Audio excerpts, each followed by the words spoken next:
जय हिंद दोस्तों, मैं एसपी सर आप सभी मित्रों का सदाशिव कोचिंग क्लासेस के यूट्यूब चैनल पर हार्दिक स्वागत करता हूं। दोस्तों DElEd BTC 4 semester complete mathematics section के अंतर्गत दोस्तों डीएलएड 4 सेमेस्टर मैथ्स में आपका क्या क्या सिलेबस है, आपके एग्जाम में क्या क्या पूछा जाएगा दोस्तों, उस पर दोस्तों चर्चा करेंगे।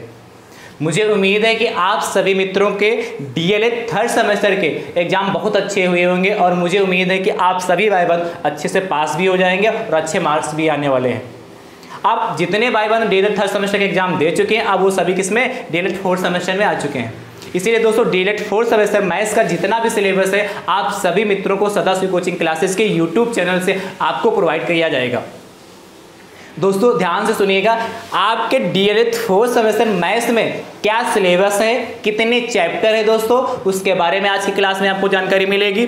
हर चैप्टर से कितने नंबर का पूछा जाता है दोस्तों, उसके बारे में दोस्तों बताएंगे। आपका एग्जाम कितने नंबर का होता है, उसके बारे में चर्चा करेंगे। आपके एग्जाम की टाइमिंग कितनी है, कितने घंटे का एग्जाम होता है, उसके बारे में चर्चा करेंगे। और दोस्तों आपके एग्जाम में कुल कितने प्रश्न आते हैं, उस पर दोस्तों चर्चा करेंगे। और हर प्रश्न दोस्तों कितने नंबर का होता है दोस्तों, उस पर भी चर्चा करेंगे।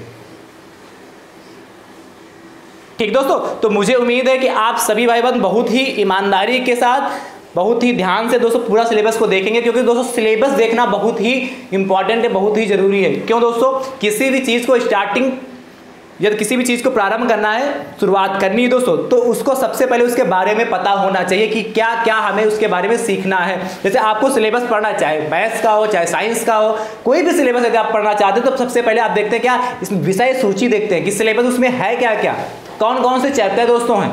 इसीलिए दोस्तों सिलेबस को देखना सबसे पहले बहुत ही जरूरी, क्योंकि आपको सिलेबस को देखते ही आपका पूरा डीएलएड 4th सेमेस्टर का एक मैप आपके दिमाग में बस जाएगा। कहने का मतलब है कि उस आपके डीएलएड 4th सेमेस्टर में है क्या क्या वास्तविकता मैथ में, क्या क्या हमें सीखना है, वो आपके दिमाग में पहले से एक फिगर बन के तैयार हो जाएगा और उसी अकॉर्डिंग आप सब अच्छे से तैयारी करेंगे।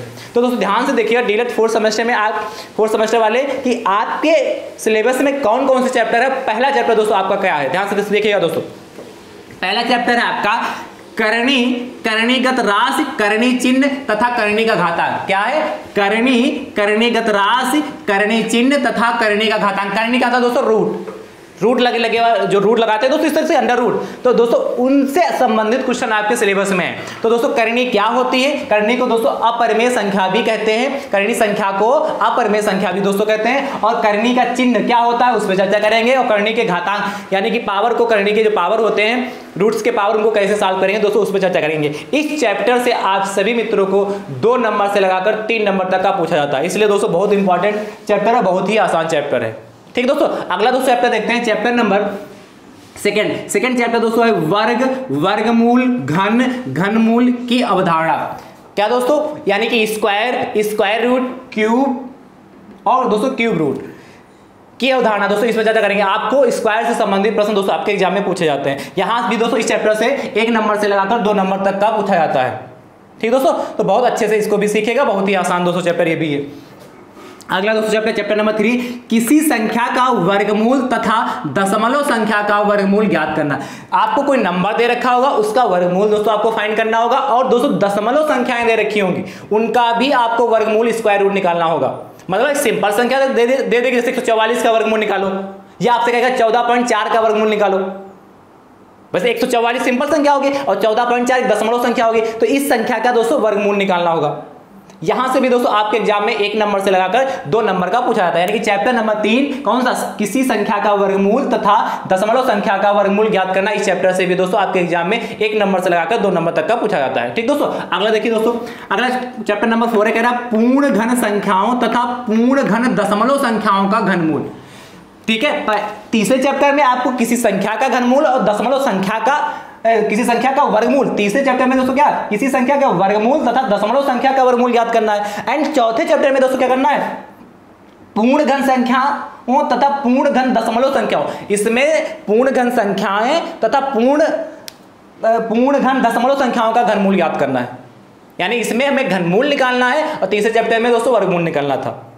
ठीक है, इस चैप्टर से भी आपके एग्जाम में 1 नंबर से लगाकर 2 नंबर तक का पूछा जाता है। ठीक दोस्तों, अगला देखते हैं चैप्टर नंबर 5, संभावनाओं ब्रैकेट में प्रायिकता की सांख्यिकी तथा दैनिक जीवन में संबंध। दोस्तों प्रायिकता आपके एग्जाम में पूछी जानी है दोस्तों, बहुत अच्छा चैप्टर है, बहुत आनंद आने वाला है इस पढ़ने में।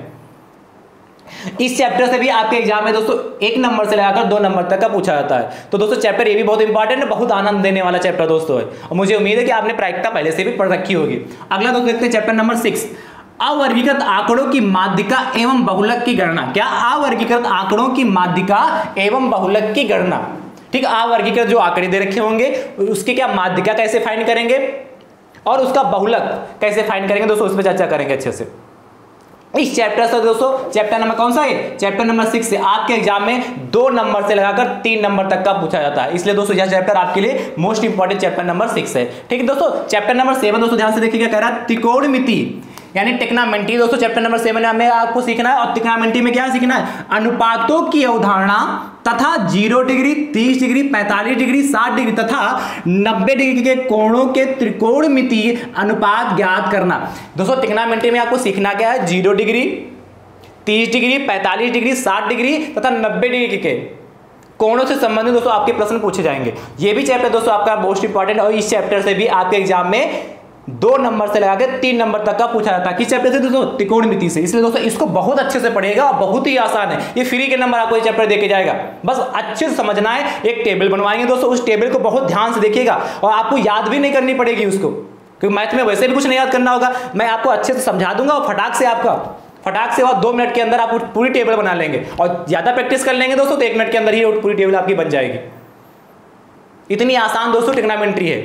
ठीक दोस्तों, तो इस चैप्टर से, चैप्टर नंबर 7 से कितने नंबर का पूछा जाना है? 2 से नंबर से लगाकर 3 नंबर तक का दोस्तों पूछा जाता है। ठीक है, चैप्टर नंबर दोस्तों 8 की चर्चा करते हैं। क्या है?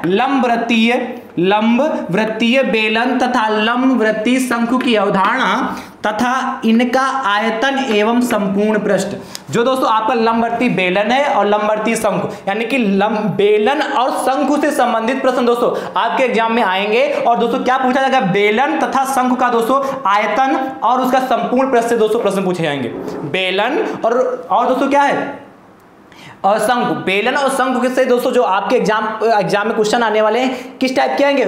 आपसे पूछेगा बेलन का आयतन पूछेगा, बेलन का, ठीक है, बेलन का संपूर्ण प्रश्न पूछ सकता है, शंकु का आयतन पूछ सकता है, और शंकु का संपूर्ण प्रश्न। इस चैप्टर से भी दोस्तों आपके एग्जाम में 2 नंबर से लगाकर 3 नंबर तक का पूछा जाता है। ठीक दोस्तों, अगला देखिए चैप्टर नंबर 9, 2 अज्ञात राशियों वाले रेखीय समीकरण ब्रैकेट में युगपत समीकरण। क्या?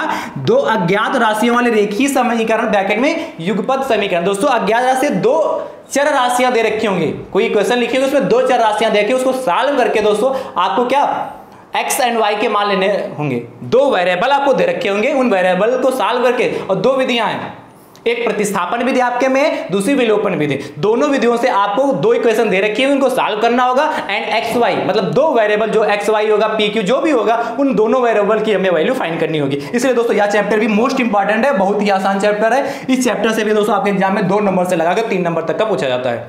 तो मुझे उम्मीद है कि आपको चैप्टर नंबर 1 से लगाकर चैप्टर नंबर 9 तक समझ में आएगा किस चैप्टर से कितने नंबर का आने वाला है। ठीक दोस्तों, इसको फटाफट आप इधर नोट कर लीजिए, फिर दोस्तों अगला चैप्टर बताते हैं।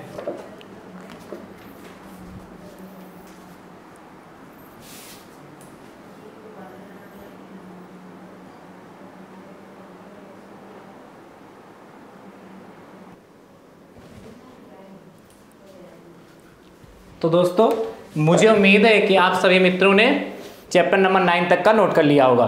ठीक दोस्तों, अब देखते हैं दोस्तों चैप्टर नंबर 10। दोस्तों चैप्टर नंबर 10 क्या है? कह रहा है वर्ग समीकरण x² के रूप वाले समीकरण का हल ax² + bx + c = 0 का हल, वो भी किस विधि से दोस्तों? गुणनखंड विधि से करना है। क्या आपको इसमें द्विघात समीकरण क्वाड्रेटिक इक्वेशन के बारे में दोस्तों चर्चा करेंगे, और उससे संबंधित दोस्तों आपके प्रश्न कराएंगे। यहां से दोस्तों आपको क्या फैक्टर करने होंगे? द्विघात समीकरण का दे रखी होगी, क्वाड्रेटिक इक्वेशन दे रखी है, उसके आपको फैक्टर करने होंगे।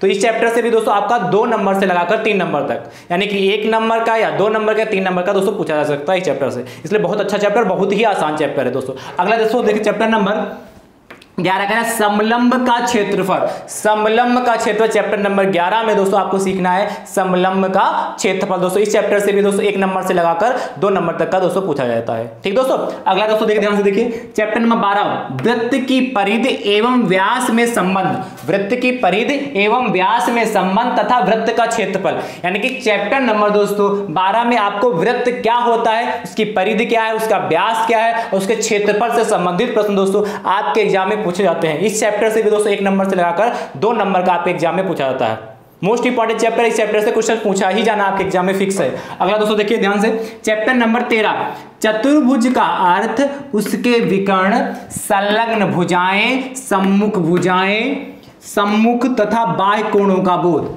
इसमें चतुर्भुज के बारे में आपको सीखना है कि चतुर्भुज क्या होता है, उसका अर्थ क्या होता है, उसके विकर्ण क्या होते हैं, संलग्न भुजाएं क्या होती है, चतुर्भुज में संलग्न भुजाएं कौन सी होती हैं, सम्मुख भुजाएं क्या होती है, संलग्न भुजाएं क्या है चतुर्भुज में होती है, चतुर्भुज में सम्मुख भुजाएं क्या होती हैं दोस्तों, और सम्मुख तथा बाह्य कोणों का बोध, यानी कि उनके सम्मुख कोण और बाह्य कोण क्या होते हैं उसके बारे में दोस्तों विधिवत चर्चा करनी। इस चैप्टर से दोस्तों 1 नंबर का आपके एग्जाम में पूछा जाता है। एक जो चैप्टर नंबर दोस्तों क्या है 13, इस चैप्टर से 1 नंबर का, ठीक है, 1 नंबर का इस चैप्टर से पूछा जा सकता है। ठीक है दोस्तों, अगर ध्यान से देखिए, चैप्टर नंबर दोस्तों 13 होगा, चैप्टर नंबर 14 दोस्तों 14 में दोस्तों क्या कर रहा है, very most important 14 number chapter है क्या, चतुर्भुज के प्रकार। आपने यहाँ चतुर्भुज के बारे में चैप्टर नंबर 13 में चतुर्भुज के बारे में बहुत अच्छी जानकारी प्राप्त कर ली, पूरा अच्छे से सीख लिया, इसीलिए मैंने बताया इसमें 1 नंबर का हो सकता है कोई डिफिनेशन से एक क्वेश्चन भले पूछ लिया आपसे, ठीक, इसीलिए मैंने इस चैप्टर से 1 नंबर का बताया। चैप्टर नंबर 14 आपका वेरी मोस्ट इंपॉर्टेंट है, क्योंकि दोस्तों इसमें पूरा चतुर्भुज के प्रकार, और प्रकार में दोस्तों कौन से हैं, वर्ग, आयत, समचतुर्भुज, समांतर चतुर्भुज एवं समलंब चतुर्भुज, इनके प्रगुणों का प्रायोगिक सत्यापन करना। यानी कि चैप्टर नंबर 214 में वर्ग के बारे में, वर्ग का भाई क्षेत्रफल क्या होता है, आयतन के बारे में चर्चा करेंगे, चतुर्भुज क्या होता है, समांतर चतुर्भुज क्या होता है और समलंब क्या होता है, ठीक है, और इनका प्रायोगिक सत्यापन दोस्तों इस चैप्टर से लगाकर 1 नंबर से लगाकर इस चैप्टर में दोस्तों 4 नंबर तक का पूछा जा सकता है। ये चैप्टर वेरी मोस्ट इंपॉर्टेंट, सभी चैप्टर जितने चैप्टर भी आप तक आपने सीखे हैं देखे हैं, उन सभी चैप्टरों में very most important chapter number 214, इस चैप्टर का से दोस्तों सबसे ज्यादा आपके एग्जाम में पूछा जाता है। क्या सबसे ज्यादा मोस्ट इंपॉर्टेंट चैप्टर दोस्तों है, मोस्ट इंपॉर्टेंट, ठीक है, चैप्टर नंबर 14 दोस्तों आपके एग्जाम में बहुत इंपॉर्टेंट है और सबसे ज्यादा दोस्तों इस चैप्टर से पूछा जाता है। अगला दोस्तों देखिए चैप्टर नंबर 15 चक्रीय चतुर्भुज तथा चक्रीय बिंदु की अवधारणा। चक्रीय चतुर्भुज और चक्रीय बिंदु की अवधारणा इस चैप्टर से भी दोस्तों 1 नंबर का आपके एग्जाम में पूछा जाता है, 1 नंबर से लगाकर मैक्सिमम 2 नंबर तक, इससे ऊपर कतई चैप्टर से नहीं पूछा जाता है। तो दोस्तों आपके सभी जो टोटल चैप्टर आपने देख लिया ऊपर से लगा के नीचे तक, कहने का मतलब चैप्टर नंबर 1 से लगाकर चैप्टर नंबर 15 तक टोटल आप सभी मित्रों के सिलेबस में, यानी कि कहने का डीएलएड 4th सेमेस्टर मैथमेटिक्स का जितना सिलेबस है वो टोटल दोस्तों आपको मैंने इस बोर्ड पे लिख दिया। पहले लिखे थे चैप्टर 1 से लगाकर 9 तक, अब 10 से लगाकर 15 तक यहाँ हो गए दोस्तों, यानी कि आपके डीएलएड 4th सेमेस्टर मैथ्स में टोटल 15 चैप्टर है, 15 चैप्टर हैं दोस्तों। कई बुकों में कई जगह दोस्तों आपको चैप्टरों की संख्या भले ज्यादा रखी हो, किसी में 20 दे रखी है, चैप्टरों की संख्या 20 दे रखी, भले ज्यादा रखी, तो आप घबराइएगा नहीं कि सर उसमें चैप्टर 20 दे रखे आपने 15 ही लिखे हैं। आपका वो 20 चैप्टर ही 15 चैप्टर के बराबर होंगे। मैंने जो कुछ आपको 20 चैप्टर में दे रखा मैं सब कुछ इसी में समाहित कर लिया है, ठीक है। जैसे चैप्टर नंबर यहाँ 11 दे रखा, 11 में जो चैप्टर नंबर 11 आपकी बुक वगैरह में लिखा है समलंब का क्षेत्रफल, और इसी में ऐड है तथा वृत्त का क्षेत्रफल इसी में ऐड है। मैंने इसको तो अलग कर लिया क्योंकि वृत्त वाले में समाहित कर लिया, वृत्त की परिधि एवं व्यास में संबंध, और उसी में क्या वृत्त का क्षेत्रफल कर लिया, ठीक है दोस्तों। तो आपके कई बुकों में आपको चैप्टर टोटल कितने रखे हैं, 20 चैप्टर दे रखे हैं मैथ्स में, पर मैंने 15 चैप्टर में दोस्तों आपको टोटल 15 चैप्टर बनाए। इन पूरे 15 चैप्टर में आपके जो 20 चैप्टर दे रखे हैं उन सभी को इन 15 चैप्टर के अंदर समाहित कर लिया, ठीक दोस्तों। आप घबराइएगा नहीं कि सर सिलेबस में 20 चैप्टर आपने 15 क्यों लिखा है। मैंने 15 इसलिए लिखा है कि पूरा सिलेबस दोस्तों 20 चैप्टर 15 चैप्टर में ही आ जाएगा, बहुत इधर उधर लिखा था इसलिए दोस्तों मैंने एक में करके उसको लिखा दिया। तो आई होप, मुझे उम्मीद है कि आपको अच्छे से पूरा सिलेबस समझ में आया होगा, और किस चैप्टर से कितने नंबर का पूछा जाना वो भी मैंने दोस्तों आपको बहुत अच्छे से बता दिया। टोटल चैप्टर कितने आपके में, टोटल चैप्टर दोस्तों आपके सिलेबस में कितने हैं, टोटल 15 चैप्टर आपके, 15 चैप्टर दोस्तों आपके पूरे सिलेबस में, ठीक है। आपकी टाइमिंग क्या रहेगी क्लास की दोस्तों, आपकी टाइमिंग प्रतिदिन शाम 5 बजे, शाम 5 बजे दोस्तों आपकी क्लास की टाइमिंग रहेगी प्रतिदिन, ठीक दोस्तों, 15 चैप्टर है, क्लास की टाइमिंग शाम 5 बजे रहेगी। आपका दोस्तों जो एग्जाम होता है, पेपर होता है, पेपर में दोस्तों आपको ओनली 1 घंटा मिलेगा। कितना? 1 घंटा पेपर मिलता है और 1 घंटे में दोस्तों आपको 18 प्रश्न, टोटल 18 क्वेश्चन दोस्तों, 18 क्वेश्चन दोस्तों करने होते हैं। ठीक है, 1 घंटे का टाइम मिलेगा आपके एग्जाम का और उसमें दोस्तों आपको 18 प्रश्न सॉल्व करने होंगे दोस्तों। ठीक है, अब ध्यान से देखिएगा। सबसे पहले दोस्तों आपके एग्जाम में वस्तुनिष्ठ प्रश्न आते हैं, ऑब्जेक्टिव टाइप प्रश्न। वो दोस्तों आपके 5 प्रश्न आते हैं। कितने दोस्तों? 5 प्रश्न आते हैं। ठीक है, ऑब्जेक्टिव कितने प्रश्न आएंगे? 5 आएंगे। ठीक है, और दोस्तों उसके बाद अति लघुत्तरी, वेरी शॉर्ट आंसर दोस्तों लिखने के लिए आते हैं। तो अति लघुत्तरी दोस्तों आपके एग्जाम में 6 प्रश्न आते हैं। कितने आते हैं? 6 प्रश्न आते हैं। और दोस्तों उसके बाद अति लघुत्तरी आएगा। अति लघुत्तरी 6 प्रश्न, उसके बाद दोस्तों लघुत्तरी आएगा। ठीक है, 60 आंसर आएंगे दोस्तों, 7 क्वेश्चन आएंगे। तो टोटल दोस्तों क्वेश्चनों की संख्या कितनी होगी? 5, 6, 11, 7, 18, टोटल 18 प्रश्न होंगे दोस्तों। दोस्तों जो वस्तुनिष्ठ प्रश्न आपके एग्जाम में पूछे जाते हैं दोस्तों, एक नंबर के दोस्तों आपके एग्जाम में 5 प्रश्न पूछे जाते हैं। कितने दोस्तों? एक नंबर के कितने होंगे? एक नंबर के दोस्तों 5 प्रश्न आपके एग्जाम में पूछे जाते हैं, इसलिए 5 नंबर के होंगे। वस्तुनिष्ठ प्रश्न दोस्तों कितने? 5 प्रश्न 5 नंबर के होंगे दोस्तों। और दोस्तों जो आपके अति लघुत्तरी प्रश्न आते हैं वो भी दोस्तों 1 नंबर के पूछे जाते हैं। कितने? 6 प्रश्न, इसलिए दोस्तों 6 नंबर के हो गए। ठीक है, और दोस्तों लघुत्तरी प्रश्न आपके एग्जाम में आते हैं, वो 2 नंबर का दोस्तों पूछा जाता है 1 प्रश्न, इसलिए 7 प्रश्न पूछे जाएंगे, 14 नंबर हो गए। अब दोस्तों इनको ऐड कर लीजिए, 5, 6, 11 और 11, 4, 15 और 1, 2, 1, 1, 2, 25, यानी कि टोटल दोस्तों आपका एग्जाम दोस्तों 25 नंबर का होने वाला। ठीक है, टोटल एग्जाम दोस्तों कितने नंबर का होगा? 25 नंबर का होगा। आई होप, मुझे उम्मीद है कि आपको ये जानकारी अच्छे से समझ में आएगी। क्या आपके सिलेबस में दोस्तों टोटल 15 चैप्टर हैं, हर चैप्टर से कितने नंबर का आने वाला वो दोस्तों मैंने आपको बता दिया है। ठीक है, आपको प्रतिदिन शाम 5 बजे क्लास प्रोवाइड की जाएगी। आपके पेपर की टाइमिंग क्या रहेगी? जो आपका एग्जाम होगा डीएलएड 4 सेमेस्टर का, वह 1 घंटे का होगा। 1 घंटे में दोस्तों कितने प्रश्न सॉल्व करने होंगे? आपको 18 प्रश्न सॉल्व करने होंगे। ठीक है दोस्तों, और 1 नंबर के 5 प्रश्न आते हैं, ये वस्तुनिष्ठ प्रश्न होते हैं। और 1 नंबर के 6 प्रश्न दोस्तों आपके आते हैं, ये अति लघुत्तरी प्रश्न होते हैं। और 2 नंबर के दोस्तों 7 प्रश्न आते हैं, ये कितने होते हैं दोस्तों? लघुत्तरी प्रश्न होते हैं। टोटल आपके एग्जाम में कितने? 18 प्रश्न आते हैं, पेपर आपका 25 नंबर का होगा। तो आई होप, मुझे उम्मीद है कि आपको ये जानकारी दोस्तों पसंद आई होगी।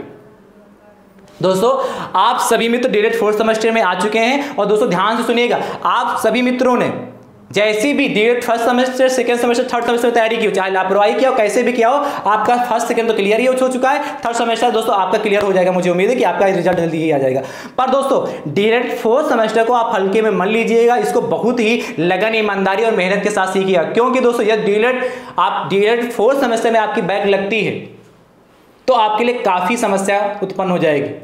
क्योंकि दोस्तों अब आपके एग्जाम तब होंगे जब दोस्तों डीएलएड जो 2nd सेमेस्टर में इस समय जो लोग आए उनका जब 4th सेमेस्टर का एग्जाम होगा, तब जाके आपके एग्जाम होंगे। और उसी बीच में कहीं वैकेंसी आ गई तो आपके लिए क्या समस्या खड़ी हो जाएगी। इसलिए अच्छे से, खाली मैथ्स को नहीं, सारे सब्जेक्ट को आप बहुत अच्छे से सीखिएगा, अच्छे से पढ़िएगा, जिससे आपकी किसी भी सब्जेक्ट में बैक ना लगे। बैक लगना कि आपका मतलब 1-1.5 साल खराब जाना, और उसी बीच में वैकेंसी आती तो आपके लिए नुकसान हो जाएगा। और खासकर जो मैथ्स में है, जो मैथ्स के स्टूडेंट हैं, ठीक है, वो खास का ध्यान रखिएगा, क्योंकि लापरवाही मत करिएगा। बहुत अच्छे अच्छे चैप्टर आपके एग्जाम में आने वाले हैं। यदि आप प्रैक्टिस नहीं करेंगे, तैयारी नहीं करेंगे, क्वेश्चन को अच्छे से लगाएंगे नहीं, मेहनत नहीं करेंगे दोस्तों, तो आपके एग्जाम में सॉल्व नहीं हो पाएंगे। क्योंकि आपके एग्जाम का टाइमिंग कितना रहता है? ओनली 1 घंटा ही रहता है। 1 घंटे में दोस्तों आपको 18 प्रश्न सॉल्व करने होते हैं, तो इतना हल्का भी पेपर नहीं आता है। पर यदि आपने तैयारी अच्छे से की हो, अच्छे से एग्जाम दिया होगा, अच्छे से प्रैक्टिस की होगी, तो आपका पेपर बहुत अच्छा होगा और आपके नंबर भी पूरे मिलेंगे। डीएलएड में किसी भी सब्जेक्ट में हो, खासकर मैथ में दोस्तों, तो आपके 25 में 25 तो आते ही आते हैं। और कोई भी सब्जेक्ट हो, सब सब्जेक्ट में 25 में 25 आपने अच्छे से पेपर करके आए तो 25 में 25 दिए जाते हैं। खासकर हिंदी तक भी 25 में 25 दे दिए जाते हैं। इसलिए ऐसा नहीं कह सकते कि सर डीएलएड में नंबर कट जाते हैं। आप अच्छी राइटिंग आपकी होनी चाहिए, सुंदर सुंदर आप बढ़िया अच्छे से लिख के आए, आपको बहुत अच्छे नंबर मिलेंगे। ठीक दोस्तों, तो जैसे कि मैंने आप सभी मित्रों से वादा किया था कि आपको 28 तारीख को सिलेबस आपको प्रोवाइड किया जाएगा। तो दोस्तों आज जो डीएलएड 4th सेमेस्टर वाले, आज 28 तारीख की है, 28/7/2023, दिन कौन सा दोस्तों? शुक्रवार। और मैंने क्या बताया था कि आपको मैथ्स की फर्स्ट क्लास कब मिलेगी? कब मिलेगी बताइए? 31/7/2023 दिन सोमवार को दोस्तों आप सभी मित्रों को डीएलएड फर्स्ट सेमेस्टर मैथ्स की क्लास प्रोवाइड की जाएगी। ठीक है, पहले चैप्टर का पहला लेक्चर दोस्तों आपको सोमवार को देखने को मिल जाएगा। इस वीडियो का लिंक दोस्तों ज्यादा से ज्यादा संख्या में शेयर करिएगा, जिससे आपके अदर भाई बंधु भी इस वीडियो को देख पाएं और अपनी मैथ्स की तैयारी को दोस्तों अच्छे से कर पाएं। सिलेबस जब आप सभी मित्र देख लेंगे, ज्यादा से ज्यादा संख्या में शेयर करेंगे। आप जो भी अकाउंट चलाते हो सोशल मीडिया पर, हर जगह दोस्तों इस वीडियो का लिंक जरूर शेयर करिए। दोस्तों इतना तो कर सकते हैं, यदि आपके मैं लिए इतनी मेहनत कर रहा हूं, वीडियो को शेयर तो कर सकते हैं। यदि कहीं भी बात हमारी समझ में आ रही, आपको लग रहा हो कि हाँ सर ने सिलेबस लिखाया, अच्छे से दिखाया, अच्छे से समझाया है, तो दोस्तों वीडियो को लाइक भी कर दीजिए और कमेंट करके दोस्तों बताइए कि क्या मैंने आपको अच्छे से इसको समझा लिया। ठीक दोस्तों, तो ईमानदारी के साथ मुझे उम्मीद है कि आप सभी मित्र इस वीडियो का लिंक ज्यादा से ज्यादा संख्या में शेयर जरूर करेंगे दोस्तों। और दोस्तों यदि आप हमारे YouTube चैनल पर नए हैं तो दोस्तों इस चैनल को सब्सक्राइब जरूर कर लीजिए, बेल आइकन को जरूर प्रेस कर लीजिए, जिससे आगामी वीडियो का नोटिफिकेशन आप सभी मित्रों को सबसे पहले मिल सके। दोस्तों आप सभी मित्र यदि हमारे टेलीग्राम चैनल से जुड़ना चाहते हैं तो दोस्तों टेलीग्राम का लिंक मैं आपको डिस्क्रिप्शन बॉक्स में दे दूंगा, वहां से आप टेलीग्राम चैनल को जरूर ज्वाइन कर लीजिए। यहां से दोस्तों टेलीग्राम चैनल को ज्वाइन करने से आपका फायदा ये रहेगा कि जैसे यहां से वीडियो आपको प्रोवाइड किया जाएगा, फटाक से उसके पास उस पर आपको क्या आपके मोबाइल पर नोटिफिकेशन मिल जाएगी, और नोटिफिकेशन मिल जाएगी तो फटाक से आप वीडियो तुरंत वॉच कर पाएंगे। ठीक है, इसलिए टेलीग्राम चैनल को यदि आप ज्वाइन करते हैं तो आपके लिए बहुत ही बेहतर होगा, क्योंकि टेलीग्राम चैनल से आपको नोटिफिकेशन मिलेगी। जैसे मैं वीडियो यहाँ प्रोवाइड कराऊंगा, कब कराऊंगा? प्रतिदिन शाम 5 बजे। किस तारीख को? 31/7/2023 दिन सोमवार को चैप्टर नंबर 1 का पहला लेक्चर आपको देखने को मिलेगा। ठीक है, तो आई होप, मुझे उम्मीद है कि आपको यह पूरी जानकारी बहुत अच्छे समझ में आएगा, पूरा सिलेबस बहुत अच्छे समझ में आया होगा दोस्तों, और आप सभी मित्र वीडियो को ज्यादा से ज्यादा संख्या में शेयर जरूर करेंगे। ठीक है दोस्तों, थैंक यू सो मच दोस्तों, राधे राधे दोस्तों।